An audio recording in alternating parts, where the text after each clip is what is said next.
زي ما اتفقنا جزء مهم قوي من الكورس بتاعنا ان احنا نشوف امثله لشباب وشابات كانوا مكانك او مكانك من كام سنه، وبعد توفيق ربنا وجهد كبير قوي وصلوا لمنحه احلامهم.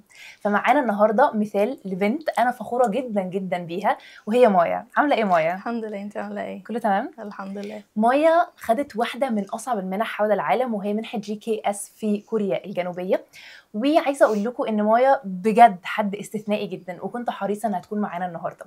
مايا ممكن تحكي لنا عملتي ده إزاي؟ مبدئيا انا اسمي مايا وعندي 20 سنه، ودلوقتي بدرس في جامعه بوسان ناشونال يونيفرسيتي Artificial Intelligence Engineering في مدينه بوسان في كوريا الجنوبيه. أوكي. الموضوع بدأ معايا ان انا كنت بصراحه بفكر من وانا صغيره نفسي اسافر بره مصر، بس كان تفكيري كله في ان انا اقدم دراسات عليا ماسترز او PhD بره مصر، بس تفكيري ما كانش رايح ان انا اسافر undergraduate خالص. أوكي. بس وانا في ثانويه عامه حسيت ان هو يعني ممكن افكر ان انا ابتدي اذاكر يعني بره مصر وكده undergraduate، وابتدي اشوف المنح اللي موجوده بره مصر عامله ازاي.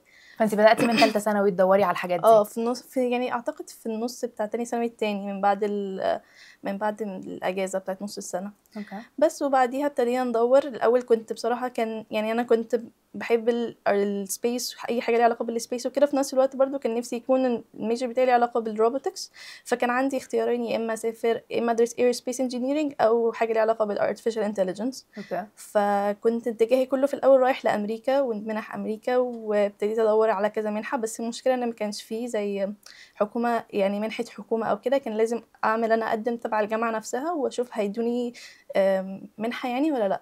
أوكي. بس فابتديت اقدم في كذا منحه، طبعا يعني كذا مره اترفضت وكده. او يعني لو جات لي منحه بتبقى منحه جزئيه، فبتبقى برضو البرسنتج قليله قوي اللي بيدعموها او كده، فكان الموضوع بيبقى صعب بصراحه ان انا اروح اجازف بحاجه زي كده. بس وبعديها حسيت ان هو موضوع امريكا محتاج ورق كتير قوي وتفاصيل كتيره وحاجات زي كده، فحسيت ان الموضوع صعب بصراحه. فاتجهت بقى ان انا اشوف طب اوروبا، ابتديت اشوف المانيا، لا برضو صعب، لازم مش عارفه لوك اكاونت حاجه كده. وانجلترا لازم اكون IG عشان يدوني منحه. فانا كنت ثانويه عامه عادي، فالموضوع برضو كان اللي هو لا صعب. دلوقتي ممكن في الماسترز والPhD يبقى اسهل. أوكي. فساعتها قلت خلاص ممكن اتجه بقى artificial intelligence في اسيا، لان ده برضو يعني الصين، اليابان، كوريا، ده دول اكتر بلاد معروفه في العالم كله اللي علاقه بالروبوتس وكده. فقلت خلاص يعني ممكن بقى اروح في الاتجاه ده. فابتديت ادور على منح. كان في منحه بتاعتي اللي هي GKS، وفي منحه تانية اللي هي الماكس بتاعت اليابان. بس الفكره ان الGKS المفروض بعد ما اخلص ثانويه عامه في شهر 7 هقدم في اخر 9 واول 10 التقديم بتاعها. لكن المنحة اليابانية كان بعد مخلص ثانوية عامة بسنة، وبعديها هسافر بعديها بسنة كمان. أوكي. فالموضوع كان هياخد وقت طويل قوي مني، وكنت حاسة ان انا ممكن اضيع وقت على حاجة ممكن يتقبل يا يترفض يعني. بس فابتديت اقدم فقلت خلاص هقدم في الGKS، ولو GKS اللي هي اتقبلت. منحة حكومة كوريا الجنوبية. مظبوط. أوكي. فقلت خلاص هقدم معاهم واشوف بقى يعني هل هتقبل. لو اتقبلت تمام، لو اترفضت ممكن اجرب بقى مع المنحة اليابانية وخلاص. بس فقدمت اول يعني ساعتها بقى كان في الورق كتير ومش عارفه ايه، بعد ما نتيجه ثانويه عامه على طول ابتديت بقى اجهز الورق وكده. بس وبعديها المفروض في 3 راوندز. اول راوند بقدم الورق، يعملوا سكريننج للورق ويشوفوا هل انا يعني ينفع ياخدوني ولا لا. وبعديها المفروض الحمد لله اتقبلت في 5 كمان اتقبلوا معايا. لا بالراحة بقى، خديني من الأول اه شوية. أنت خلصتي ثانوية في شهر 7، اه خدتي شهادتك وعملتي إيه بعد كده؟ بعديها بقى ابتديت اجهز الورق بتاع المنحة. أوكي. طلعت شهادة الثانوية العامة وابتديت اجهز الورق والحاجات دي كلها. وبعديها انا كنت خلاص اوريدي مقررة ان انا هقدم في المنحة دي في يعني. المنحة دي يعني اخترتي الجامعات ازاي اللي هتقدمي عليها؟ هو الجامعات المفروض ان هو اختار في اقدم في 3 جامعات. فعشان انا كنت MC تراك، يعني بقدم تبع السفارة نفسها، وهما بيبعتوا الورق بتاعي للجامعات في كوريا. بس فاخترت، كان في جامعات يا اما بدرس الكورسز كلها بالكوري، وفي جامعات تانية كنت بدرس الكورسز بالانجلش. في جامعات يعني شويه كورسز بالانجلش وشويه كورسز بالكوري. فبصراحه انا كنت مستبعده حته ان انا ادرس كورسز كلها بالكوري، يعني الموضوع هيبقى كان صعب بصراحه بالنسبه لي. لان انا مش الشخصيه اللي انا اقعد اتعلم لغه بسهوله. بصراحه انا دماغي علميه اكتر، اوكي. فكنت حاسه ان هو لا هتعب نفسي على الفاضي يعني الموضوع هيبقى صعب بصراحه. فقلت يعني اقدم بقى في حاجه على الاقل تكون في انجلش في الموضوع، علشان برضو ايه يبقى يكون اسهل. بس فابتديت، وكنت برضو مختاره ما بين artificial intelligence و aerospace. فده يعني شفت ايه الجامعات والرانكينج برضو عشان أنا كنت في جامعة القاهرة هندسة. بس فكنت بصراحة مهتمية بالرانكينج قوي، لأن جامعة القاهرة برضو الرانكينج بتاعها عالي، فما كنتش عايزة برضو أروح حاجة أقل من جامعة القاهرة. بس وبعديها قدمت الورق وأول راوند اتقبلت فيها. المفروض بعد كده بيعملوا انترفيو في السفارة وكده، رحت وطبعا حوار الانترفيو ده كان وحش قوي بالنسبة لي، لأن أنا كنت ليه؟ متوترة قوي، وجالي اوكي. زي بانيك اتاك يعني في الاوضه اللي كنا بنعمل فيها. بس هم بصراحه كانوا لذاذ جدا، يعني قعدوا يجيبوا لي ميه وهدوني ومش عارفه ايه حاجات زي كده، فكانوا بصراحه كيوت جدا. يعني هم ما اخدوش قالوا لا يعني دي توتري من اولها فلا بلاش مش عارفه ايه. تفهموا. جدا يعني الموضوع كان اول مره بالنسبه لي اعمل حاجه كبيره قوي، ان انا اروح انترفيو كده وبتاع فتوترت جامد بصراحه. اوكي. بس وبعديها ابتدوا بقى يسألوا شوية أسئلة عن يعني أنا اللي اخترت المنحة دي والكلام ده كله، واللي علاقة بالميجر والحاجات دي كلها وبس. وبعديها جالك القبول. اه طب انا عايزه اعرف ايه الحاجات اللي بتعمليها في حياتك، اكسترا كوريكولرز، بتشتغلي، بتعملي اي حاجه حطيها اه في الابلكيشن؟ لا، انا وانا صغيره خدت كورس روبوتكس في جامعه النيل ساعتها، وبعديها بعد الكورس ده كان ساعتها EV3. وبعديها يعني كان حاجة بسيطة برضه، ما كانش ليه علاقة بالروبوتس قوي، بس كان حاجة اللي هي يعني خلتني واعية ان انا حابة المجال ده، ممكن اكمل فيه عادي. وده اوكي. ساعدني اكتر ان انا اختار مستقبلي. يعني بحس بصراحة الكورسز واحنا صغيرين صح. بتساعد قوي ان احنا ممكن يعني نروح يعني احنا عايزين ايه لما نكبر. فالحاجات دي بصراحة بتبقى كويسة جدا. فانا يعني ساعتها وانا صغيرة رحت كورس، وبعد كده كان في زي مسابقة في شركة الجامعة الفرنسية اعتقد. مهم. واتقبل، وساعتها كان يعني طلعنا الاول وكده، بس يعني المفروض كنا نسافر الصين، بس ما كانش فيه تمويل او كده فما سافرناش. بس دي كانت حاجه مهمه برضو. وانا برضو صغيره يعني كنت اخده كورس ليه علاقه بالماث اسمه UC ماث. يوسي ماس. فده برضو حسسني ان انا ممكن احب الماث تمام. يعني هو الموضوع بيجي من واحنا صغيرين بنبتدي اوكي. نتعرف ان اكتر. اهلك بداوا ياخدوكي اماكن اه يعرفوكي على المجالات الجديده، فده بالظبط اثبت منها انت اوريدي عندك الشغف بالهندسه زي ما انت كتبتي في بالظبط البيرسون ستيتمنت بتاعك من بدري. بالظبط. حلوه قوي. وبعد ما جالك القبول عملتي ايه؟ قلتي لبابا وماما ازاي؟ لا، هما كانوا معايا اصلا من الاول خالص. يعني مامتي كانت بتساعدني بصراحه في الجامعه، في التقديم نفسه، في الاوراق والكلام ده كله، لان الموضوع بصراحه صعب عليا قوي ان انا اروح مصالح حكوميه لوحدي وكده، خصوصا ان انا يعني ما كنتش متعوده على المشاوير الكتيره دي لوحدي، وما كنتش بروح في حته كتيره قوي لوحدي، فكان لازم حد يساعدني يعني في الموضوع ده، لان بحس الموضوع كبير قوي في مصر بالذات، صح. مصالح حكوميه وكده. بس وهو كان يعني هو كان بصراحه معترض شويه. اوكي. يعني طبيعي. يعني هو ما عندوش مشكلة في ان انا اسافر، بس شايف ان هو بدري قوي ان واحدة عندها 18 سنة في بيئة منغلقة عليها ان هي تسافر برا مصر، كمان في بلد بعيدة جدا، يعني 20 ساعة بالطيارة والكلام ده كله. فحاسة ان هو لا كتير يعني فبس في الاخر يعني اقنعته الحمد لله. اوكي، اقنعتيه ازاي؟ قلتي له ايه؟ يعني هو كان بصراحة ما كانش عايز يقف ضد مستقبلي، فحس اللي هو خلاص يعني قدمي، وكده كده هو في حد واحد بس. ممكن ما تبقيش انت، اه فمش مشكله. بالظبط، بس ما كنتش جات منه بس. ايوه ايوه. بس فهو في الاخر قدمت واتقبلت. فساعتها هو ما قدرش يقول لي لو يعني لا خلاص ما تسافريش، يعني خلاص هو لو قال كده، فبالنسبه لي انا لما اكبر بقى، يعني لو ظروف مثلا الحياه طلعت وحشه ممكن الوم عليه ان هو يعني انا ما سافرتش بسببك. فحاسه ان هو لا يعني خلاص، هو كان شايف ان انا عايزه اعمل حاجه كبيره في المستقبل، فما حسش ان هو يعني ايه ما يقفش قدام حلمي يعني. اوكي. وبعد ما اتقبلتي خدتي سنه تحضيريه تعلمي فيها اللغه الكوريه؟ مظبوط، قعدت سنة كاملة وطبعا أنا كنت رايحة زيرو كوري. مكنتش عارفة أي حاجة عن اللغة الكورية. ودي بصراحة أنا بشوفها يعني بقول لو أنا راجع بيا زمان ممكن أبتدي أحضر على الأقل حاجة بسيطة، على الأقل البيزكس خالص بتاعة اللغة. بس أنا كنت رايحة مش عارفة أي مفيش حاجة. خالص. وفي خلال سنه فعلا اتعلمتي اللغه؟ بس برضو بصراحة يعني اتعلمت اللغة وابتديت ماشي اتعامل الحياة اليومية، بس برضو يعني مش هعرف، يعني حاسة ان انا ما عنديش القابلية، او انا بتوتر بصراحة لما هلاقي حد كوري جاي يكلمني كوري، بحس ان انا نسيت كل الكوري اللي انا اخدته. فالموضوع في شخصيتي اكتر. يعني اعتقد في فعلا. ناس ممكن تحب اللغة الكورية قوي، حتى في ناس بتاخد دلوقتي كورسز او كده، لو هم حابين اللغة فعلا وابتدوا يتفرجوا على مسلسلات وافلام وحاجات زي كده هيتعلموا الكوري بسرعة جدا. اوكي. بس انت كنتي رايحه حتى في الابلكيشن ما طلبوش منك اي اثبات ان انت بتعرفي تتكلمي كوري او لا لا اي حاجه باك خالص، جراوند عن اللغه؟ لا خالص. اوكي، حلو هو قوي. كان اوبشنال يعني اللي عنده تمام، لان هو المفروض يعني احنا في زي proficiency test كده بناخده اللي هو التوبيك، حاجه عامله زي الايلتس كده. بس باللغة الكورية يعني. فالمفروض لو حد عنده topic 5 أو أكتر ما بياخدش السنة التحضيرية دي. اوكي. بس فأنا ما خدتش، ما كنتش عندي أصلا أي حاجة ليها علاقة بالكوري، فما قدمتهاش بصراحة، واخدت السنة الكوري عادي. وطبعا هما يعني الجامعة بتاعتي أنا كنت ما خدتها، المدرسة كانت داخلة بتكلمني كوري بس، وأنا ما كنتش فاهمة حاجة مفيش خالص. اشارات كلها.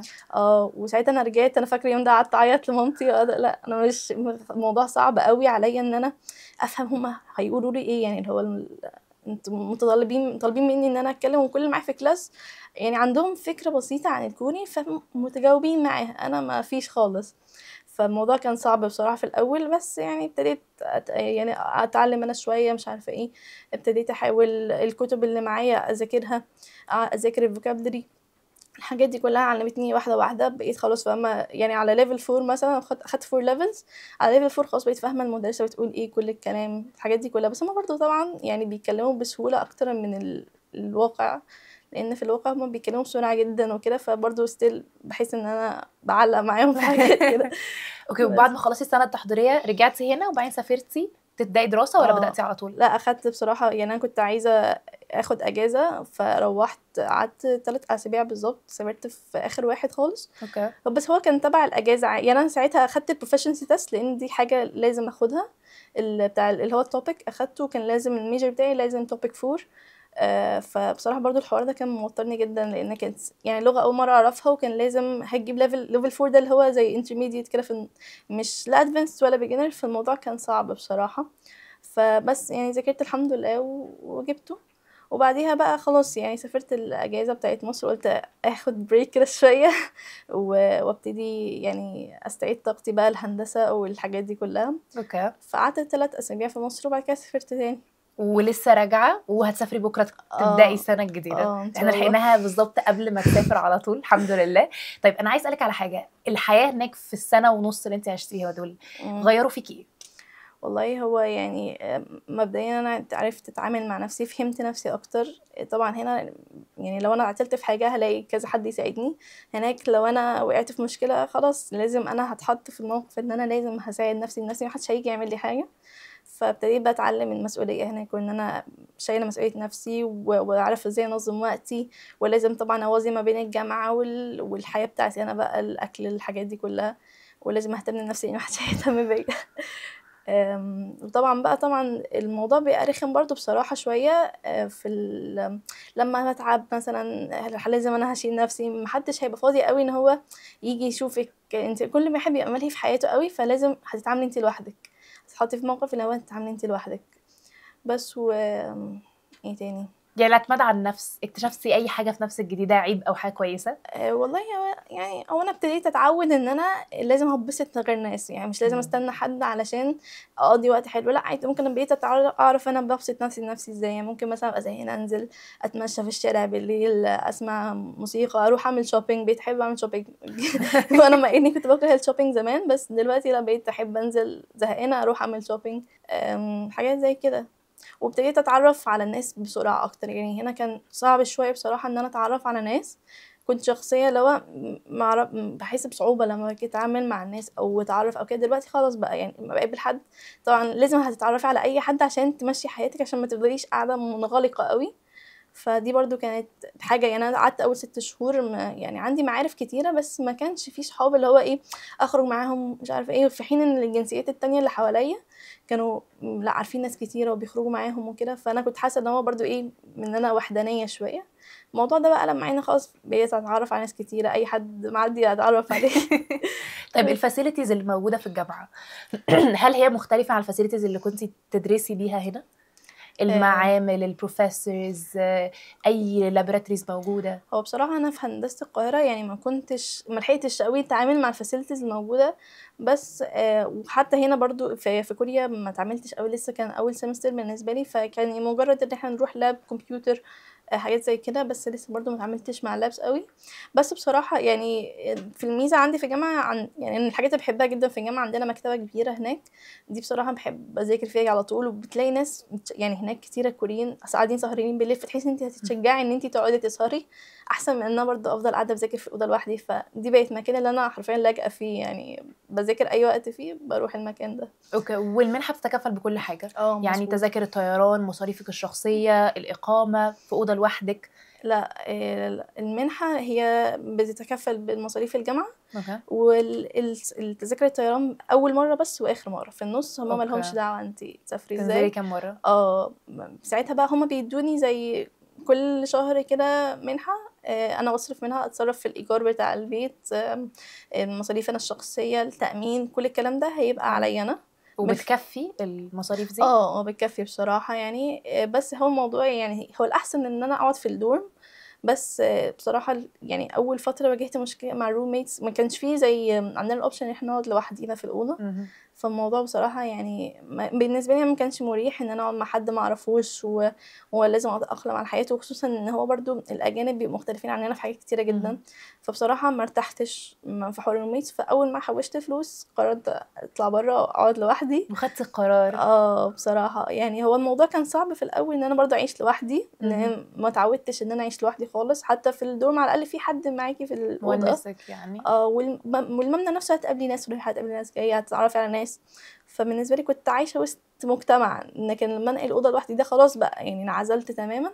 بس بصراحه نقلت في اوضه يعني في الجامعه، يعني ناحيه الجامعه، عشان برضو الموضوع يبقى سهل بالنسبه لي، نروح المحاضرات، ارجع في البريك في النص، حاجات زي كده يعني. احكي لي ستيب باي ستيب، جمعتي الاوراق ازاي؟ ايه الاوراق اللي كانوا محتاجينها وقدمتيها فين؟ هو المفروض الاول بينزل زي انا كنت منحه GKS، فالمفروض دي منحه الحكومه الكوريه. المفروض اللي بينزل زي نوتس كده على المركز الثقافي الكوري على الفيسبوك ان ابتدى التقديم بتاع المنحه، سواء بقى undergraduate او يعني ماستر. المركز الثقافي الكوري بينزل على فيسبوك ان بدأ التقديم؟ مظبوط. تقريبا شهر كام اللي قدمتي فيه؟ هو المفروض ان زي النوتس اللي نزل كده كان في نص 9. نص 9. المفروض التقديم كان في اخر 9 لاول 10 كده. اوكي. بس هو المفروض بينزلوا بالديتس، يعني التقديم هيبقى من شهر كام لكام. وبرضه في ويب سايت اسمه study in Korea، ده بيبقى studyin.korea.com. اوكي. المفروض ده بيبقى فيه كل المنح اللي علاقه بكوريا بقى، سواء GKS او منح ليها علاقه بجامعات تانية او كده. برضه ده بصراحه مفيد جدا، يعرفوا من عليه كل ديتيلز الجامعه وكل حاجه. فهيدخلوا على GKS يلاقوا بقى كل التفاصيل، الفورم والجايد لاين بتاع المنحة، وكل التفاصيل وكل الجامعات اللي المفروض يقدموا فيها ايه، والتخصصات اللي بتقدمها، كل حاجة موجودة على الويب سايت ده. فهو المفروض انا شفت الاول السنين اللي فاتت ايه الورق المطلوب، بحيث برضو ابقى عامله حسابي انا بعرفه الحاجات اللي المفروض اقدمها. فهما كانوا مطلوب، انا كنت ثانويه عامه، فكان مطلوب يعني جبت شهاده الثانويه عامه بتاعتي. جبتيها منين؟ هي مع الجامعه دلوقتي، انت كنت دخلتي جامعه، فجبتيها مظبوط. منين؟ في من إدارة الامتحانات في السيدة زينب. ساعتها رحت جبت الشهادة بتاعتي، ومفروض انا بقول لهم انا عايزة للبلد اللي انا عايزة اسافرها ايه. فساعتها قلت لهم انا عايزة لكوريا الجنوبية، فطلعوا لي واحدة مخصوصة بالاسم بتاع كوريا الجنوبية، وبتبقى عليها ختم النسر وكل حاجة. فيدوبك بس بوديها لوزارة الخارجية تتوثق، وبعديها بوديها السفارة تتصدق عليها. وبرده في مفروض هم بقى عايزين كمان أولى وتانية ثانوي، فجبت بقى الشهادة بتاعتي من الإدارة التعليمية بتاعت المدرسة. مظبوط. وبعديها بقى بوديها مديرية التربية والتعليم يختموا ختم النسر، والمحافظة اللي تابعة بقى للحد اللي هو هيقدم منها. فانا قدمت في محافظه الجيزه وبرده، وبعديها اخدت الورقه برده وزاره الخارجيه يتوثق ويتصدق عليه. يعني دول 3 شهادات، اولى وثانيه وثالثه ثانوي. مظبوط. وثالثه ثانوي موجهه لكوريا. مظبوط. وخدتيهم ليه وزاره الخارجيه عشان يتوثقوا؟ ايه تاني اوراق عملتيها؟ وبرده في اللي هي شهاده الميلاد لازم اطلعها بالانجلش او باي لغه حد حاببها، بس انا بصراحه طلعتها بالانجلش يعني. وبرده نفس الكلام، ودي وزاره الخارجيه، وبعديها يتصدق في السفاره. بس هم محتاجين بقى دولارات يعني للتصديق في السفارة، كل ورقة ب$5، فيعني المفروض ان هو يبقوا $20. برضه دي حاجة مهمة لازم يكونوا مجهزينها. وايه تاني؟ بس والفورم طبعا اللي بيملوها بقى لازم يتأكدوا من كل حاجة، ما يكونش فيه شخبطة، ما يكونش فيه اي حاجة، لانهم برضه بيهتموا بتفاصيل قليلة قوي. وممكن يعني ممكن اي حد يترفض من المنحة مجرد ان كان فيه غلطة بسيطة جدا. فبرضه لازم يكونوا مهتمين جدا بأي ديتيلز موجودة في الجايد لاين، ويظبطوا كل حاجة على حسب هم عايزينها، علشان برضو ما يكونش ده يعني يكونش كل حاجة بيرفكت ويجوا على الورق يضيعوا كل تعبهم. فبرضو لازم يهتموا جدا بالحكاية دي. اوكي، يعني الفورم اللي انت مليتي فيها البيانات بتاعتك والبيرسونال ستيتمنت كتبتيها بايدك ولا مطبوعة؟ لا، مطبوعة. اوكي. وفي برضو ستادي بلان دي برضو بيكتبوها وطبعا الجامعه انا هيختار جامعه ايه وايه التخصصات والحاجات دي كلها. بس ده بالنسبه لي الام سي تراك، يعني ده اللي انا قدمته وبس. هو كان المفروض بياخدوا شخص واحد بس، فبرضه ايه الموضوع بيبقى صعب سيلكتيف شويه بصراحه. بس هما يعني المفروض يهتموا بالورق جدا وبعديها الانترفيو. اوكي، الورق يبقى متوضب وما فيهوش اي شخبطه. الشهاده بتاع الثانويه العامه، قلتي صوره الباسبور كمان. صوره الباسبور. اوكي. وانت ممكن بدل ما تكوني جايبه المجموع اللي هو 80%، ممكن تبقي من التوب 20% على الكلاس بتاعك، صح لازم كده؟ يهتموا بالرانك جدا برضو، لازم الرانك يبقى كويس. انا بالنسبه لي بصراحه كنت الفيرست، فبالنسبه لي كان على المدرسه كنت الاولى على المدرسه. اوكي. بس هو الرانك، وطبعا درجات، اعتقد الدرجات الماث والساينس يمكن يكون مهتموا بيها اكتر شويه، بس فاعتقد دي برضه بتبقى حاجه كويسه. وطبعا اوبشنال، هو اوبشنال اللي هو الايلتس، يبقى الاحسن ان هم لو عملوه. بس انا بصراحه في حالتي ما عملتش الايلتس، لان كنت خارجه من ثانويه عامه مش قادره اذاكر او امتحن اي حاجه تانية. يعني قلت خلاص، يعني هاي اقدم بالورق ده وان شاء الله خير. طبعا بقى اي اكسترا كليكولر اكتيفيتيز ليها علاقه، يعني حاجات كورسز شهادات اخدوها، حاجات زي كده بتتحط برضه. دي برضه بتبقى مهمه جدا ان هم يحسوا ان انت بتعملي حاجات كتيره وكده، فبالنسبه لهم بيبقى احسن. وكمان تبقى احسن يعني لو الحاجه ليها علاقه بالميجر اكتر. فانا بالنسبه لي انا كنت اي فكنت مديلهم برضو كورسز ليها علاقه بالروبوتس، شهادات من كورسات اخدتيها. اوكي. وبرضو كنت واخده شهادات، يعني كنت بلعب سكواش، فكنت واخده شهادات في السكواش برضو، فحطيت كل ده معاهم. وبالنسبه للريكومنديشن ليتر برضو المفروض حد من المدرسين او الدكاتره بقى لو في الجامعه يعملوا ريكومنديشن ليتر يكتبوه. وبرضو بيمضي، لازم الامضه اللي عليه تكون يعني بخط الايد، ما يكونش برينتد او مطبوع او الكترونيك او كده. اوكي، يعني لازم حتى لو عامله كذا كوبي يمضي على الكوبيز تاني بالحبر بتاعه، مش الكترونيك سيجنتشر ومش متصوره. اوكي. بس كده. وبعدين بتجمعيهم ازاي؟ بتوديهم فين؟ هو المفروض في 4 أظرف، 3 للجامعات الكورية وواحدة للنيد اللي هي وزارة التربية والتعليم في كوريا. فالمفروض بعمل بقى 4 نسخ من كل الورق اللي أنا عملته، وشهادة الميلاد والشهادات بتاعت الثانوية عامة والكلام ده كله. وبعديها والاكسترا كوليكولر اكتيفيتيز برضو بعمل 4 نسخ. يعني هي الأحسن تبقى بالورق، يعني ألوان زي متصوره الوان. مظبوط. بس برضه اعتقد يعني لو ابيض واسود عادي، بس الاحسن يكون زي النسخه الاصليه، يكون شبههم النسخه الاصليه، ويحتفظ بقى بهم بالكل الشهادات بتاعتهم. وبعدين بتجمعي كل الاوراق دي ال4 نسخ في 4 اظرف وبتجمعيهم في ظرف كبير. مظبوط. وبتوديهم فين؟ المفروض بقى بديها للكالتشر سنتر اللي هي مركز الثقافه الكوري في مصر. هما بقى بيتعاملوا، المفروض الظرف بيودوه للنيت، ولو برضو الثلاث اظرف للجامعات التانية هما اللي بيوصلوهم بقى. انت خلاص بتوصلي السفاره وخلاص. عشان هو ام سي تراك بيبقى هما بيتعاملوا من السفاره لكوريا على طول. انا مش هتدخل، يعني انا بوصل ورقي للسفاره وهما يتعاملوا بعد كده. اوكي. بس وبعديها المفروض بقى بستنى الفيرست راوند، بشوف الريزلت. المفروض يبعتوا ايميل لو اتقبلت او اترفضت. ففي الاول بعتولي ان انا تمام اتقبلت في الايميل بتاعي، وقالوا لي ميعاد الانترفيو بتاعي وكده. ورحت الانترفيو بعديها على طول. الانترفيو كان بعديها على طول، يعني ما كانش فيه جاب كبيره ما بين النتيجه والانترفيو. وبعد الانترفيو بعديها اسبوعين اعتقد او اسبوع بعتولي ان انا اتقبلت. فمفروض بقى بيبعتوا الورق بقى للجامعات وكده، والجامعه بقى بترسلني هي منها لي انا، بيقولوا لي لا انت اتقبلتي او اترفضتي. بس فالمفروض بقى في خلال شهر واحد اعتقد المفروض ان الجامعه بقى بتبتدي تبعت لي ان انا هتقبل فيها او لا. اوكي. وانت بتتابعي الموقع ولا بيكلموكي بيبعتولك ايميل؟ هو الموقع، خطوه الموقع دي بينزلوا بالاسامي بقى للناس اللي اتقبلت لما الجامعه خلاص، يعني تختاري انت الجامعه بقى اللي انا ناويه اكمل فيها. هي جامعات لما تبعت لي القبول او الرفض، ساعتها انا بقى لو في كذا جامعه قبلتني مثلا ممكن اقول لهم انا هرد على نيد بالايميل انا هروح الجامعه كذا. بس فهو المفروض بعد ما اقول لهم كده بقى بيبتدوا يجهزوا فايل كبير قوي فيه كل البلاد اللي قدمت فيها وكل الناس، وبيبتدوا بقى يبعتوا بيبقى الاسم مكتوب ساعتها جنبيها. المفروض انا هاخد السنه التحضيريه في انهي جامعه، وبعدين هكمل بقى دراستي الاساسيه في انهي جامعه. بس هو كان في رول زمان، يعني ان المفروض السنه التحضيريه في جامعه مختلفه عن الجامعه دلوقتي. بس في السنه بتاعتي انا كان ساعتها بتتغيروا الرول بقى ان هم الجامعه اللي هدرس فيها هتبقى هي نفس الجامعه بتاعت السنه التحضيريه. فدي برضو حاجه كويسه اعتقد، احسن تبداي تنقلي كذا مره. احنا معانا دلوقتي مايا عشان تحكي لنا البيرسونال ستيتمنت دي كتبتها ازاي. عايزاكي تاخديني خطوه بخطوه، ازاي كتبتي القصه دي وكتبتيها ليه، اخترتيها ليه، وبداتي تشوفي ريفرنسز فين قبل ما تكتبي ده. هو انا بصراحه يعني في الاول كنت عايزه اعمل حاجه مميزة، حاجة تشدهم، اللي بيقرأ يعني بتبقى مختلفة عن الورق كله. فابتديت أشوف طب ايه الحاجة اللي ممكن تخليهم يقتنعوا بالورق بتاعي يكون مختلف عن الورق التاني. فابتديت أفكر أنا ممكن أكتبها كقصة، أحكي قصة حياتي فيها بطريقة تشدهم كده، وبطريقة يخليهم يعني زي يحسوا بالايموشنز بتاعتي ويفهموا قصدي قوي، يكونوا اكنهم عايشين معايا القصه وحاسين بكل حاجه انا حسيتها.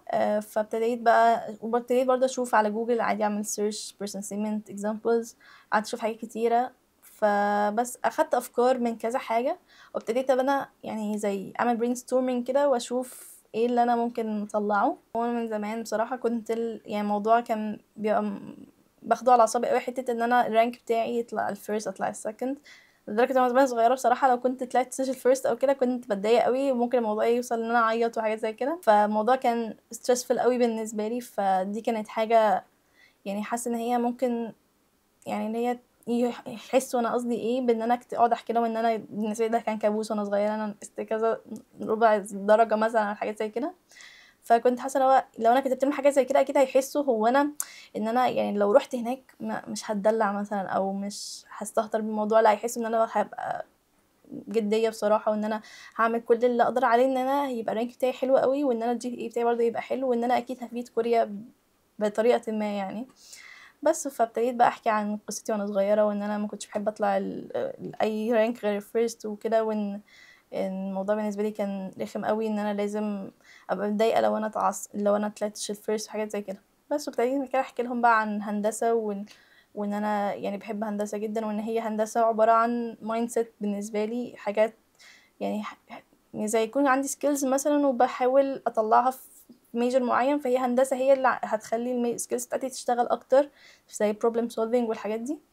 بس فابتديت احكي لهم بقى، لازم ابين لهم طبعا انا اختار الميجر ده ليه، واحسسهم فعلا ان هم مقتنعين ان انا ده الميجر بتاعي، ان انا عايزه اكمل فيه، وان ده المكان الصح اللي انا المفروض هكمل فيه. اوكي، وايه الستبس اللي اخدتيها عشان تكتبيها؟ مثلا عملتي الاول برين ستورمنج كده بعدين درافت، ولا كتبتيها على طول في قاعده واحده قعدتي فتره بتكتبي فيها؟ والله وانا عملت برين ستورمنج الاول، وقعدت اشوف انا ممكن اكتب عن ايه، في حاجات كتيره في دماغي زي فكره مثلا ان انا اطلع الاولى والحاجات دي كلها، والدرجات طبعا.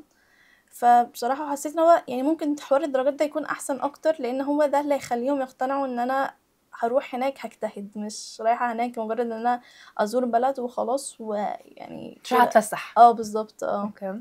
بس فانا اخترت ده يعني ابتديت الاول اشوف اختار اني ستوري الاول انا عايزاها.